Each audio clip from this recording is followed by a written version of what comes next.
Eu lembro de uma pessoa, que eu não vou me recordar, mas na época que eu trabalhava, né? E eles precisavam de uma senha, eu não lembro pra que era, e a pessoa tinha falecido, e aí esse demônio voltou e falou a senha. E aí ele falou, não, era ele sim. Eu falei, não é. Eu falei, a Bíblia fala, isso é antibíblico, né? Sim. Não tá de acordo com a Bíblia, né? O morto não volta.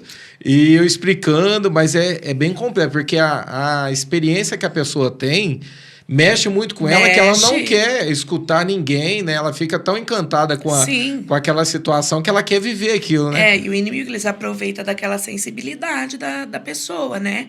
Em querer ouvir, em querer, sabe, sei lá, ter noção do que está acontecendo, como que tá, e acaba aproveita o momento, a situação. Isso, né? E acaba enganando as pessoas. Você chegou a participar de, tipo, da paz em pessoas, esse tipo de coisa, não? Não, porque eu não me desenvolvi. Não evoluiu. Não, mas era da vontade dos espíritos que eu fizesse. Uhum. Né? Quem fazia era só o pessoal da... Só a pessoa do centro mesmo e os que frequentavam alguns lá. E você teve experiências, assim, de perturbação dentro da tua casa? Opa! Porque eu falo assim, o que mais acontece é a pessoa vai para buscar, por exemplo, uma paz.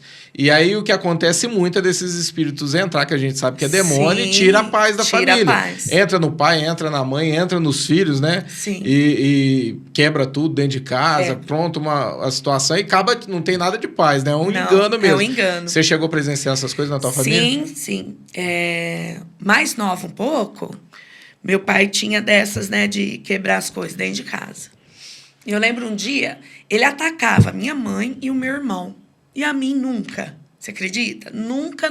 Isso, possesso. Na época você não sabia. Não sabia. Aí a gente tinha um balanço na casa e ele sentou e ficou balançando. E eu fui conversar com ele. Aí ele começou a falar que haviam pago para ele não sei quantos coelhos, não sei quantas galinhas, né? E que ele precisava levar o meu pai. Então, a minha experiência com o demônio foi essa. A primeira vez que eu tive foi essa. Que o meu pai... conversou ali. Ele estava endemoniado. Ele estava possesso ali pelo demônio. Ali. E aí teve uma outra oportunidade que eu lembro que ficou marcado. Como a gente tinha um bar, na minha casa tinha um quartinho que ficava os vasilhame. E eu lembro de uma vez que ele entrou nesse quartinho, ele quebrou tudo. Tudo as garrafas. Ele pisava em cima das garrafas, não fazia nada no pé dele. Nada, não cortava nem nada. E isso é incrível, né? Eu comentei aqui um dia que eu presenciei um amigo meu no bar, que ele participava também no Candomblé. Ele começou a quebrar o copo na boca e engolir. Não sei se você já presenciou isso. Não, assim não, mas essa E eu vi ele comendo partes do copo, mastigando na boca. E não feria. Tá até hoje vivo. A gente ora por ele, eu vejo ele na rua, eu ainda oro por ele. Mas eu via isso mexia muito comigo, né? Então tem muito dessas coisas também, né? Sim, tem.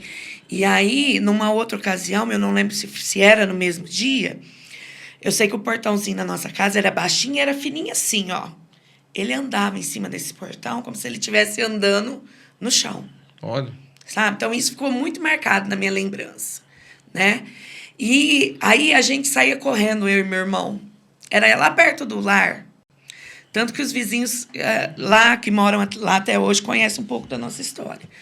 Saía correndo eu e meu irmão para vir até aqui embaixo, onde que eu morava aqui, chamar minha avó, ou meu avô, ou a minha tia de Ribeirão, que ficava final de semana aqui, que ela ajudava meu pai a tocar o bar. Porque era a única pessoa que ele ouvia. E eu não sei se é porque minha tia também era espírita, você entendeu? Tá. Então, acho que ela tinha a forma correta de falar e parar aquela situação. Outra pessoa também que salvava a gente, que eu falo que ela ficou no lugar da minha avó, é a irmã da minha avó, a tia Natalina. Ela socorria a gente assim, sabe? Então tinha mais pessoas da família, da parte do teu... Que era espírita? Sim, tinha. Minha tia procurava, essa minha tia de Ribeirão também. Essa minha tia de Ribeirão, ela era muito amiga da minha mãe.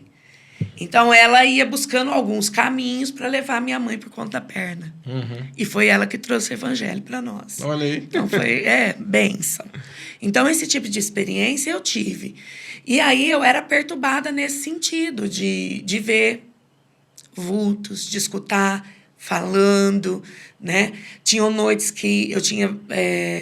a presença era tão maligna que eu paralisava, não conseguia sair do lugar. Passei por isso. Aí eu tentava chamar minha mãe, não vinha a voz. Eu lembro que, no meu caso em si, eu lembro de 2 que eles vinham, um era muito grande, escuro, muito escuro, assim, mais escuro que a escuridão mesmo, né? E vinha um pequeno, e o pequeno falava pelo grande. E eles pulavam, né? Eu lembro que era mais o pequeno, ele pulava, ele me pegava pro pescoço, e eu não conseguia mexer na cama. E aí o pessoal usa hoje muita... como é que chama? A pessoa que foi presa no sonho, agora esqueci como a ciência chama, acabou me fugindo aqui agora. Paralisia do sono. Paralisia do sono. Aí eu lembro que eu cheguei a estudar sobre isso na época, né? Tive muito. E eu lembro que era aqueles celularzinhos pequenininhos que tinha internet, algumas coisas a gente achava. Mas eu falava assim, ó, não tem como ser isso, porque eu ouvia as ripas da cama mexer. Estralando mesmo, estralando.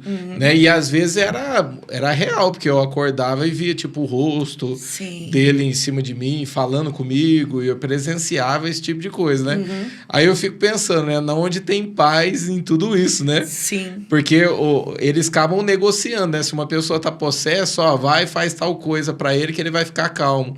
É um negócio, né? Com ele incentivando demônios. a pessoa a buscar mais e a se prender, né? Porque vai criando pactos, laços. Cada vez mais que a pessoa acaba fazendo algo, vai criando. Porque você fica perturbado ali, você fala, não, eu tenho que ir lá, conversar e ver o que ele quer. Entendeu? Na verdade, a gente quer uma solução, né? Pra situação, né? Mas aí você acaba se amarrando mais. Você vai se amarrando porque você vai oferecendo pactos e situações, né? Isso. E dentro dessa... Você ficou quantos anos no Espiritismo? No Espiritismo, você põe aí dos 10 até os 18. Bastante tempo. Bastante tempo. Dos 10 até os 18. Que, na verdade, era a tia de uma amiga minha, que era mãe de santo, na verdade. Então, a gente estava sempre ali envolvido com aquilo, né? Hoje eu nem sei se acontece isso mais. Eu acredito que não, que eu acho que ela abandonou isso, né? Graças a Deus. Mas foi um período, assim, de muita experiência com o inimigo, porque, na verdade, não tinha nada de bom.